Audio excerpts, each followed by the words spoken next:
मैं इसमें इसको आयोटा कॉम्प्लेक्स नंबर कह देते हैं। एबनॉर्मल मॉलिक्यूलर मास और van Hoff factor, what is the need, इसकी रिक्वायरमेंट क्यों थी, वैन होफ फैक्टर क्यों इंट्रोड्यूस किया गया, and what is abnormal molecular mass. As you know, we have discussed about colligative properties, and the colligative property of a solution depends number of particles of the solute. You just see any colligative property, that colligative property delta TB, delta TF, phi, relative lowering in vapor pressure, these all properties depends on number of particles of solute, right? So if anyhow you change the number of particles of solute, then colligative property will change. You know, we have two types of substance, electrolyte,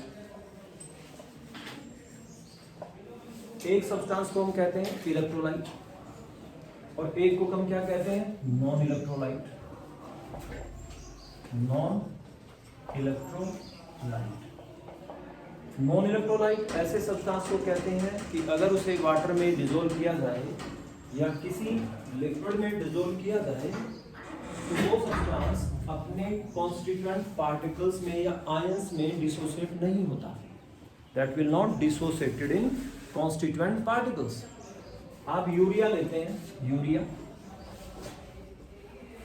glucose लेते हैं, sucrose, fructose,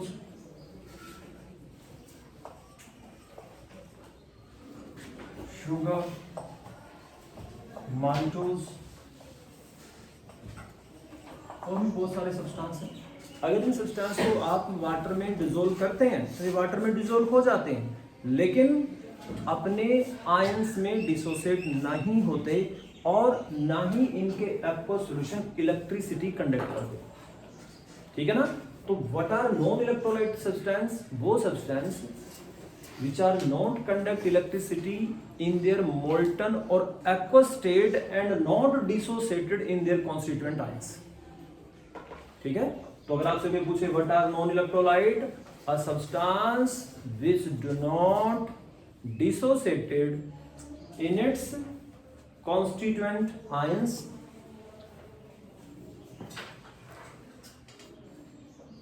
and does not conduct electricity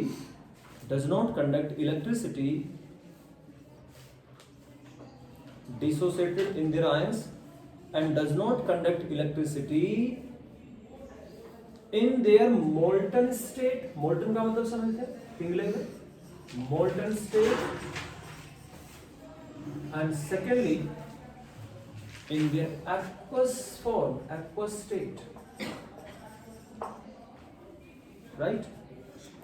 ऐसे substance को क्या कहते हैं बेटा, बोलो, non electrolyte, a substance which does not dissociated in its constituent ions, not conduct electricity in their molten state और एक्वस स्टेट। कितने बच्चों को ये बात ठीक से समझ में आ गई? Such types of substances are known as non electrolyte, ठीक है। दूसरे सब्सटेंस होते हैं इलेक्ट्रोलाइट्स। इलेक्ट्रोलाइट्स जो होते हैं, इलेक्ट्रोलाइट्स वो सब्सटेंस होते हैं which are dissociated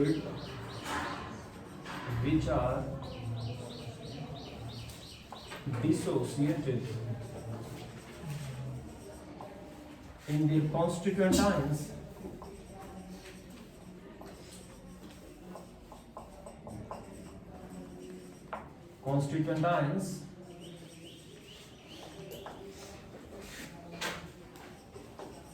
bypassing electricity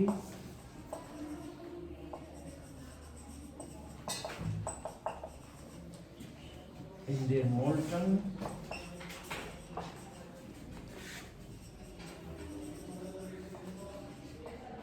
or aqueous state। Have you got this point? ऐसे सब्सटेंस अपने कॉन्स्टिट्यूएंट आयंस में डिसोसिएट हो जाते हैं, राइट। या तो उनकी मोल्टन स्टेट ली जाए या उन्हें वाटर में डिसॉल्व कर दिया जाए। ठीक है, इलेक्ट्रोलाइट्स में जैसे आपके पास सोडियम क्लोराइड, सारे सॉल्ट इस कैटेगरी में आते हैं। ठीक है, आपके पास एसिड जैसे HCl, आपके पास बेस जैसे NaOH। तो सॉल्ट, एसिड, बेस, ये सब इसी कैटेगरी में है। ठीक है, कोई भी सॉल्ट सोच लीजिए दिमाग में, that will act as an electrolyte. Acid HCl, H2SO4, HNO3, है ना, बड़े सारे एसिड हैं। Base NaOH, KOH, magnesium hydroxide, calcium hydroxide, right, they all are electrolyte. ठीक है, तो इलेक्ट्रोलाइट के साथ में प्रॉब्लम क्या है कि इलेक्ट्रोलाइट को अगर आप वाटर में डिसॉल्व करेंगे तो वो अपने आयन में डिसोसिएट हो जाएंगे। ठीक है, और जब वहां पर आयन प्रेजेंट होंगे उसमें आप इलेक्ट्रिसिटी फ्लो करेंगे तो it will conduct electricity also. ठीक है जी, अब प्रॉब्लम कहां पर है, उस प्रॉब्लम को जरा समझिए। मान लीजिए आपने यूरिया के 10 मॉलिक्यूल्स लिए। कितने मॉलिक्यूल्स लिए? 10 मॉलिक्यूल्स। और भाई आपने NaCl के भी 10 यूनिट या 10 फॉर्मूला यूनिट्स ले ली। मैं मॉलिक्यूल की टर्म यूज कर लेता हूं, वैसे इनके लिए टर्म यूज होती है फॉर्मूला यूनिट्स। जस्ट समझाने के लिए मैंने मॉलिक्यूल कह दिया, अदरवाइज इसे फॉर्मूला यूनिट्स। NaCl की 10 यूनिट मेरे पास है, यूरिया की 10 यूनिट 10 मॉलिक्यूल मेरे पास है। 10 मॉलिक्यूल यूरिया के मैंने पानी में डाल दिए तो 10 मॉलिक्यूल 10 ही रहेंगे, क्योंकि 10 मॉलिक्यूल्स का कोई डिसोसिएशन वगैरह नहीं होगा, 10 के 10 ऐसे रहेंगे। लेकिन अगर मैंने NaCl के 10 मॉलिक्यूल लिए उनको वाटर में डाल दिया तो NaCl के साथ क्या प्रॉब्लम है? NaCl जब वाटर में डाल दिया जाता है तो ये डिसोसिएट हो जाता है Na पॉजिटिव और Cl नेगेटिव। अगर आपने यहाँ पर 10 मॉलिक्यूल इसके लिए तो Na पॉजिटिव और Cl नेगेटिव कितने बन जाएंगे? 10 तो बन जाएंगे Na पॉजिटिव और 10 बन जाएंगे Cl नेगेटिव। तो सॉल्यूशन में नंबर ऑफ पार्टिकल इंक्रीज हो गए। यहां पर सॉल्यूशन में उतने ही पार्टिकल रहे जितने आपने डाले थे, यहां पर डाले थे 10 बन गए 20। As the number of particles will change, then colligative property will change, and as the colligative property will change, जो molecular mass आप find करेंगे by using elevation, depression, relative lowering, osmotic pressure, वो आपके गलत आएंगे, एक्सपेक्टेड वैल्यू से या तो कम आएंगे या ज्यादा। ठीक है, तो इलेक्ट्रोलाइट जैसे यहां पर अगर मैं लेता हूं एसिटिक एसिड, इसको देखिए जरा, CH3COOH, acetic acid. Acetic acid को अगर मैं बेंजीन में डिसॉल्व कर देता हूं, किसमें? बेंजीन। अगर इसे पानी में डिसॉल्व करता हूं एसिटिक एसिड को वाटर में, तो वाटर में तो ये भी बेटा कुछ ना कुछ आयनाइज हो जाता है, CH3COO नेगेटिव, H पॉजिटिव। लेकिन अगर एसिटिक एसिड को मैंने बेंजीन में लिया तो बेंजीन में एसिटिक एसिड के मॉलिक्यूल का एसोसिएशन हो जाता है, दो मॉलिक्यूल आपस में मिल जाते हैं और कैसे बिहेव करने लगते हैं? एक मॉलिक्यूल की तरह बिहेव करने लगते हैं। तो जो आपके इलेक्ट्रोलाइट्स हैं, इलेक्ट्रोलाइट्स का डिसोसिएशन भी हो सकता है। नॉर्मली अगर इलेक्ट्रोलाइट को वाटर में डिसॉल्व किया जाए तो उनका डिसोसिएशन होता है। और अगर इलेक्ट्रोलाइट को हम कहां पर लें? ऑर्गेनिक सॉल्वेंट में लें, जैसे कि बेंजीन है, टोलिन है, तो वहां पर उनके मॉलिक्यूल आपस में क्या हो जाते हैं? एसोसिएट हो जाते हैं। ठीक है, तो इलेक्ट्रोलाइट का क्या हो सकता है?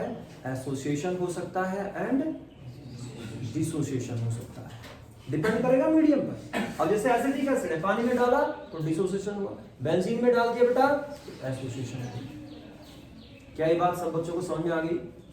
तो अब एक छोटी सी बात देखिएगा, इसे नोट कर लिया था आपने। तो इलेक्ट्रोलाइट, जो दो सिचुएशन मैंने इलेक्ट्रोलाइट्स की बताई है, इलेक्ट्रोलाइट या तो इलेक्ट्रोलाइट का क्या हो सकता है? इलेक्ट्रोलाइट का, और ये भी बताया क्या हो सकता है? डिसोसिएशन। डिसोसिएशन नॉर्मली कहां पर होगा इलेक्ट्रोलाइट्स का? क्योंकि electrolytes basically are polar compound, तो इनका डिसोसिएशन कहां पर होगा? पोलर सॉल्वेंट में। What is the polar solvent? तो या तो इनका क्या होगा? डिसोसिएशन होगा।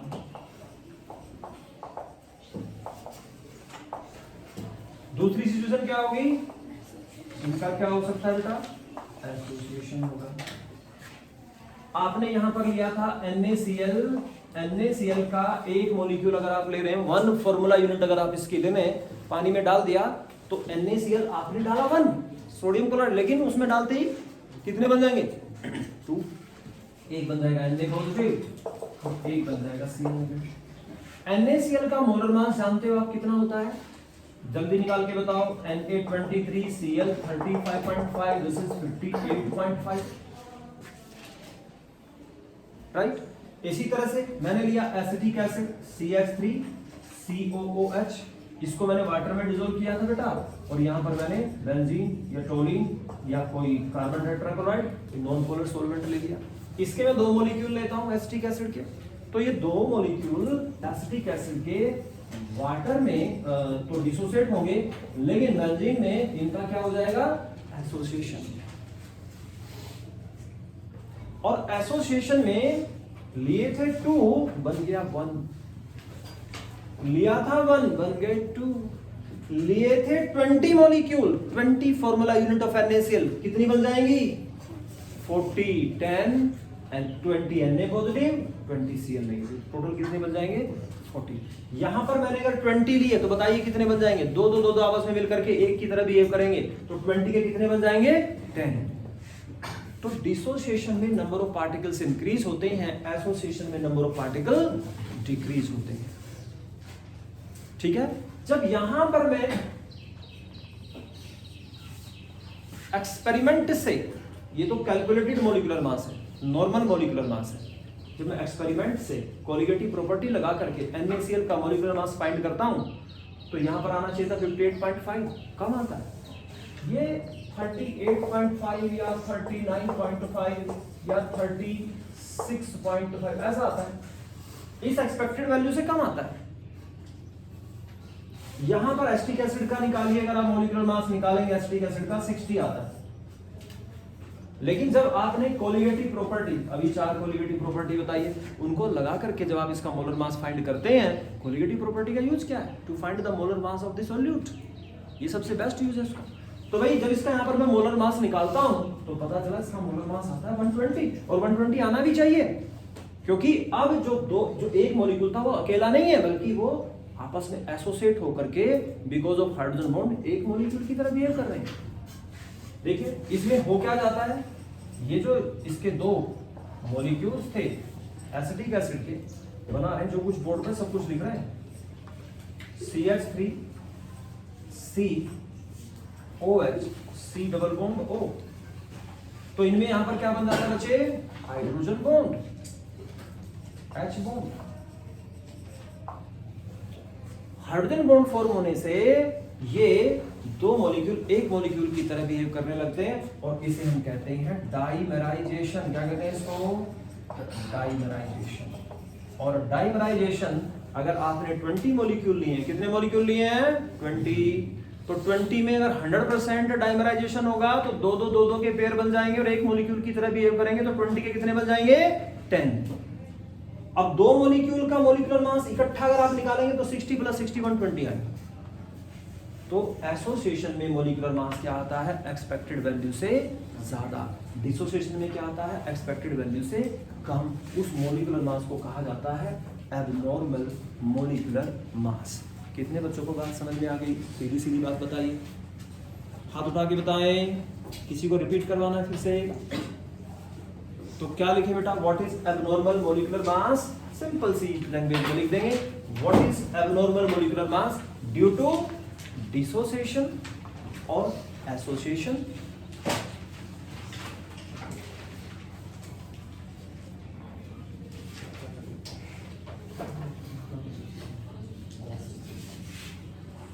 Due to dissociation or association of an electrolyte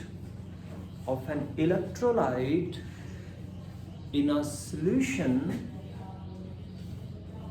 due to dissociation or association of an electrolyte in a solution, the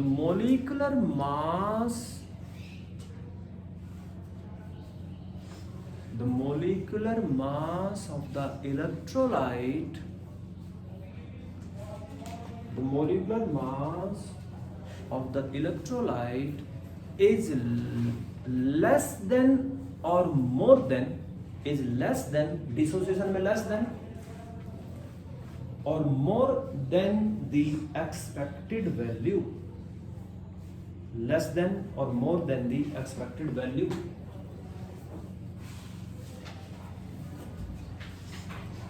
This is known as abnormal molecular mass. This is known as abnormal molecular mass. तो भाई इतनी बड़ी बात है नहीं, सब बच्चों को क्या 100% ये बात समझ में आ गई? जल्दी से हाथ उठा करके बताएं, have you got this point? ठीक है, तो जब आपने कोई एक्सपेरिमेंट किया, वहां पर मॉलिक्यूल का डिसोसिएशन या एसोसिएशन हो गया, कोलिगेटिव प्रॉपर्टी से मोलर मास गलत आया, उस मोलर मास को करेक्ट करने के लिए we have to introduce a factor which is known as van Hoff factor. ठीक है, तो वेन होप नाम के साइंटिस्ट ने, बड़े अच्छे से जानते हैं वेन होप हुआ, वेन होप इक्वेशन पढ़ी है 11th में, क्लॉसियस-क्लिब्रोन इक्वेशन, वो वेन होप इक्वेशन का ही एक तरह से मॉडिफाइड फॉर्म पढ़ी आपने। तो वेन होप फैक्टर होता क्या है? वेन होप फैक्टर को हम आई से लिखते हैं, आई।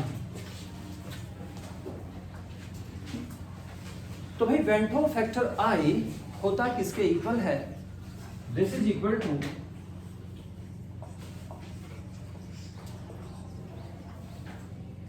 ऑब्जर्व्ड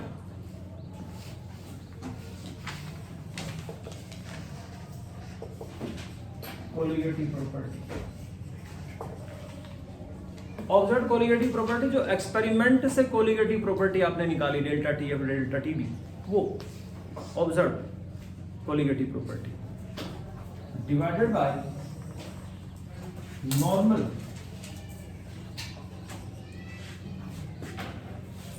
और इसे कैलकुलेटेड भी कहते हैं, normal or calculated colligative property.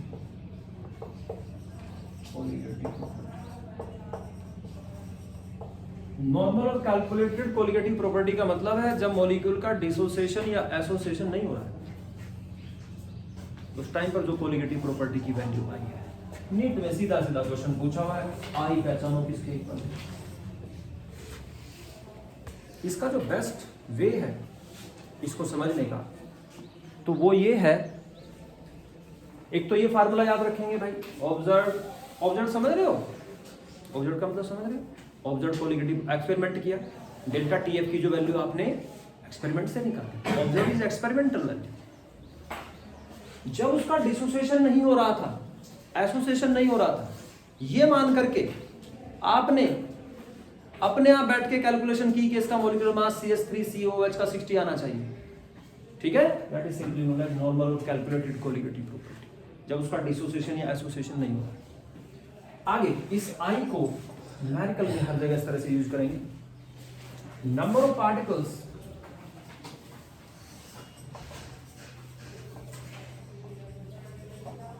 particles after number of particles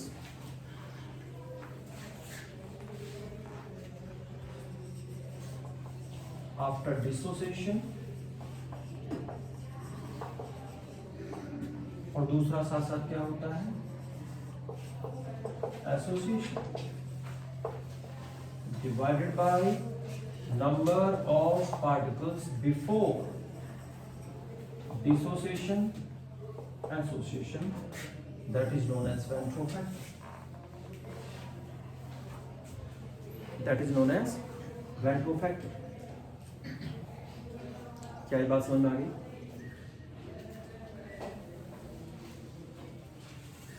इससे बहुत सारी प्रॉब्लम हमारी सॉल्व हो जाती है कंपटीशन की, तो ये आपने ठीक से याद रखना है। और भी लिख सकते हैं भाई इसको, I is equal to molar mass colligative property का रेसिप्रोकल होता है, पता है ना आपको? देखो अगर मैं यहाँ पर लिखता हूँ डेल्टा टीबी, तो किसके इक्वल आता है? W2, यहाँ पर होता है KB into W2 1000, molar mass M2, W1 is the molar मास। तो डेल्टा टीबी और M2 एक दूसरे से कैसे रिलेट है? Inversely proportional. अगर मैं M2 को यहाँ लाऊंगा तो डेल्टा टीबी नीचे आ जाएगा। तो देखो यहाँ पर क्या लिखा हुआ है, ऑब्जर्व्ड कोलिगेटिव प्रॉपर्टी। नीचे क्या लिखा हुआ है, normal or calculated colligative property. तो नॉर्मल मॉलिक्यूलर मास ऊपर चला जाएगा, समझ में आ रही है बात? तो भाई I इज इक्वल टू होता है normal or calculated molecular mass divided by नीचे क्या आएगा, वो मोलर मास जो आपने एक्सपेरिमेंट से निकाला, दैट इज एबनॉर्मल और दूसरा क्या नाम है इसका, ऑब्जर्व्ड मोलर मास।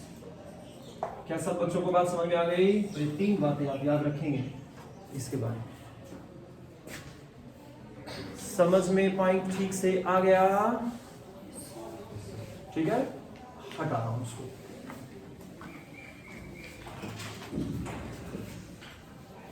एक टर्म होती है जिसे हम कहते हैं डिग्री ऑफ डिसोसिएशन। तो भाई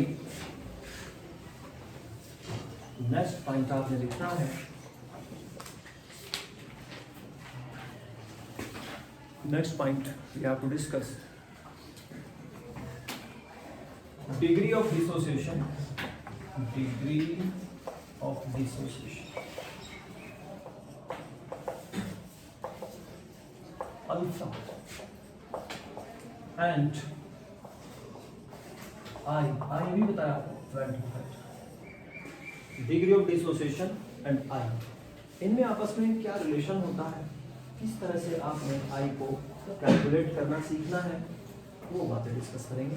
तो डिग्री ऑफ डिसोसिएशन सब बच्चे जानते हैं। तो आपके पास में 10 मॉलिक्यूल है, क्लास में 40 बच्चे हैं, 40 बच्चे में से 5 बच्चों का सिलेक्शन हो गया, लग तो ऐसा ही रहा है, 5 बच्चों का सिलेक्शन हो गया, तो 5/40 that is the degree of selection.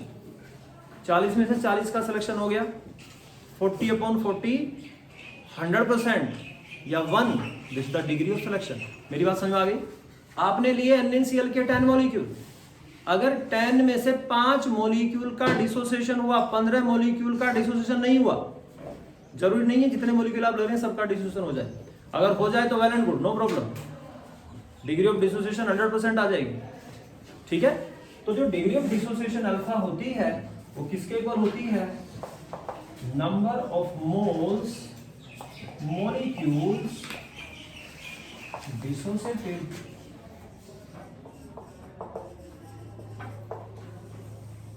divided by total number of moles or molecules taken।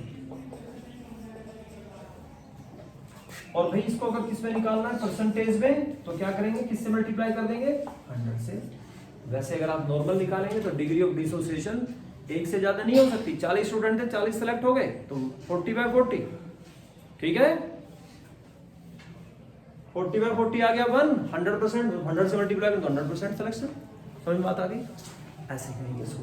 तो अल्फा नंबर ऑफ मोल्स या मॉलिक्यूल जो डिसोसिएट हुए divide by total number of moles और मॉलिक्यूल, इसे कहा जाता है डिग्री ऑफ डिसोसिएशन। आई का इसके साथ में किस तरह से रिलेशन निकालते हैं, हटा रहा हूं उसको।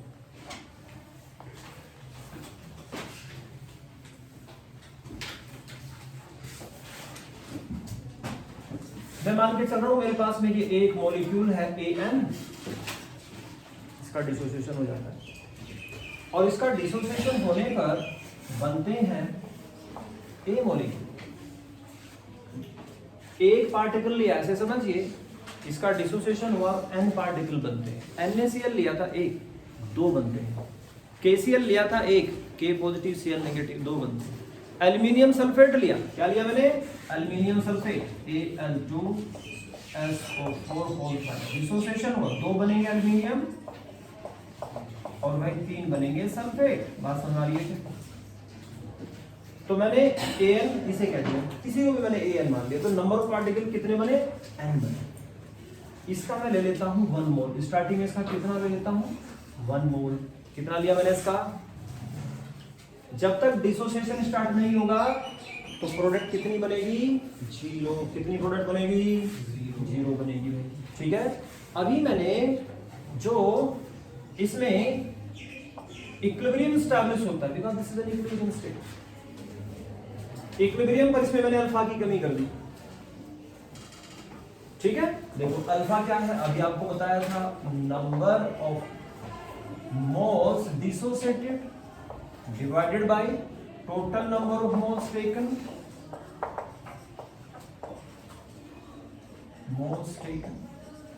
ठीक है। तो alpha number of moles dissociated अगर निकालने हैं, नंबर ऑफ मोल्स डिसोसिएटेड अगर कैलकुलेट करने, तो यही फार्मूला मैंने लगाया, टोटल नंबर ऑफ मोल्स कितने लिए गए हैं 1, तो यहां पर मैंने लिखा 1। तो number of mole dissociated at equilibrium किसके इक्वल हो जाएंगे, 1 से मल्टीप्लाई करोगे तो अल्फा ही रहेगा। ठीक है, तो नंबर ऑफ मोल्स एक में से कितने डिसोसिएट हो गए, अल्फा। देख रहे, number of moles dissociated that is equal to alpha if you have to take 1 mole of electrolyte initially. इसका एक मॉलिक्यूल डिसोसिएट होता है, इसके कितने बनाता है, n। 2 डिसोसिएट होंगे कितने बनाएंगे, 2n। 10 डिसोसिएट होंगे कितने बनाएंगे, 10n। अल्फा डिसोसिएट होंगे तो कितने बनाएंगे, n अल्फा। अरे बात समझ में आ रही है क्या बच्चों, जल्दी बोलो, कितने बच्चों को मेरी बात ठीक से समझ में आ गई, शुड आई रिपीट, आ गया ठीक से समझ में सबको। तो number of moles at equilibrium, या ये क्या लीजिए जब डिसोसिएशन हो चुका है, कितने हैं हमारे पास, तो मैं लिखता हूं यहां पर भाई, total number of moles after dissociation, बताओ कितने, 1 माइनस अल्फा तो ये है जो बचे हुए जिनका डिसोसिएशन नहीं हुआ, ठीक है क्या, और n अल्फा कौन से हैं जो डिसोसिएट होकर के नए बने, तो टोटल कितने हो गए, बोलो टोटल कितने हो गए, 1 minus alpha plus n alpha. इसमें कोई समस्या किसी को, ये बात ठीक से समझ में आ गई, आगे चलूं, आगे चल सकता हूं बच्चों। अब देखो भाई नेक्स्ट पॉइंट समझिए, अगर मैं यहां पर लिखता हूं I, according to the definition what is I, I किसके इक्वल है, number of moles after dissociation, dissociation की बात हो रही है तो एसोसिएशन वाला छोड़ दिया मैंने, divided by total number of moles before dissociation. तो number of moles after dissociation कितने निकाले अभी मैंने, 1 minus alpha plus n alpha, तो this is equal to 1 minus alpha plus n alpha. कोई समस्या, और बिफोर कितने लिए थे बताइए, बिफोर कितने थे, 1। I will go to this point, समझ में आ गया, ये बात सब बच्चों को समझ में आ गई, जिससे समझ में आ गया वो हाथ उठा के बताए, जिसे नहीं आया है पूछ सकता है, हाथ उठाए, एक्सप्लेन कर देता हूं फिर से। आ गया सबको समझ में। तो आई की जो बेसिक डेफिनेशन मैंने बताई थी, number of moles after dissociation divided by number of moles before dissociation. Before dissociation is 1 and after dissociation 1 minus alpha, ये बचे प्लस अल्फा ऐड करके ये total number of moles available है। ठीक है, तो बेटा आई किसके इक्वल आ गया, 1 minus alpha plus n alpha. 1 इसमें से n कॉमन, अल्फा कॉमन ले लीजिए, तो ये अल्फा, ये वाला पार्ट पहले लिख दिया मैंने, तो यहाँ पर क्या बचेगा भाई n, यहाँ पर ये 1 बचेगा। समझ आ रहा है ये, देखो दिस इज आई, इसे इधर ले आएंगे, i minus 1 is equal to alpha n minus 1, so alpha is equal to i minus 1 n minus 1। समझ में बात आ गई, what is n, what is n, n is the number of particles after dissociation. What is n, number of particles after dissociation. I Ventral factor, alpha degree of dissociation। एक छोटे से question से बात को खत्म करते हैं।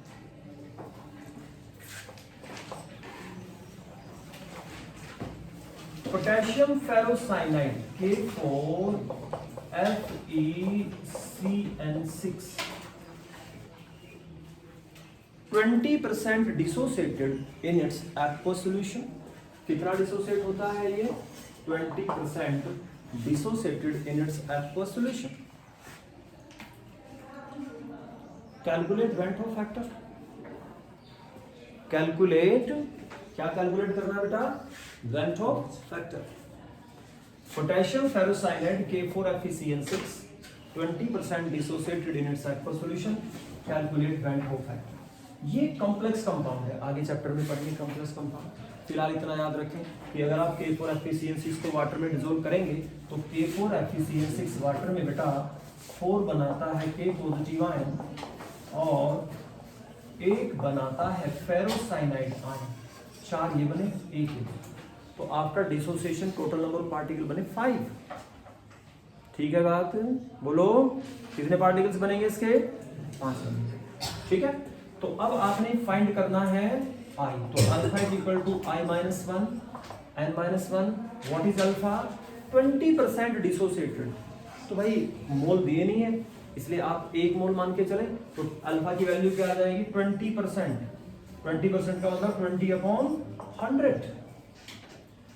I कैलकुलेट करना है, n कितना? Number of particles after dissociation, that is equal to 5 minus 1, that is equal to 4। I minus 1, this is 4। Solve करिए, 20/100 0.2 आ गया, this is equal to I minus 1। 4 से इसको मल्टीप्लाई कीजिए, 0.2 into 4 is equal to I minus 1, this is 0.8 I minus 1। इसको इधर ले आइए तो I is equal to 0.8 plus 1 1.8। क्या बात समझ में आ गई बच्चों? अरे बात समझ में आ गई क्या सभी को?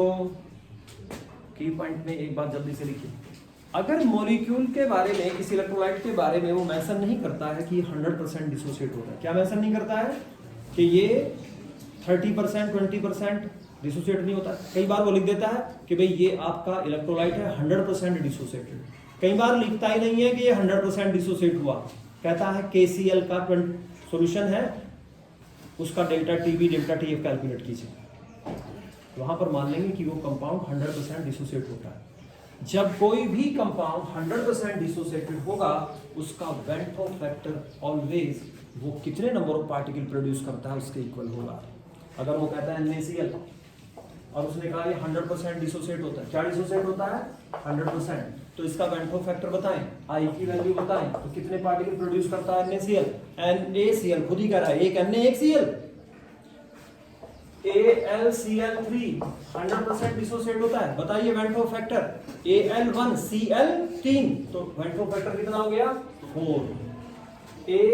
Al2 SO4 whole size, I की वैल्यू, Al कितने? 2, SO4 कितने? 3, टोटल कितने हो गए? 5, वेन होफ फैक्टर 5। ये बात कितने बच्चे समझ गए?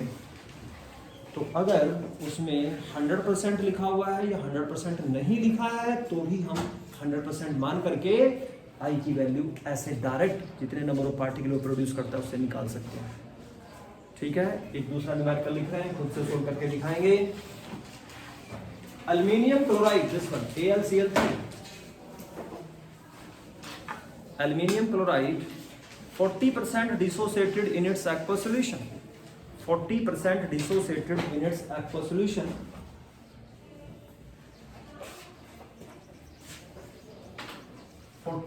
Dissociated in its aqueous solution. Calculate Van Hoff factor.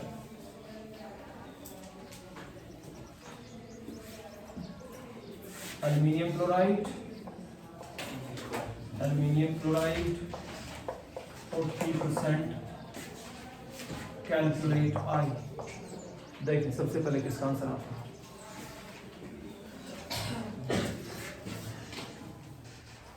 ठीक है भाई, सॉल्व करके दिखाओ।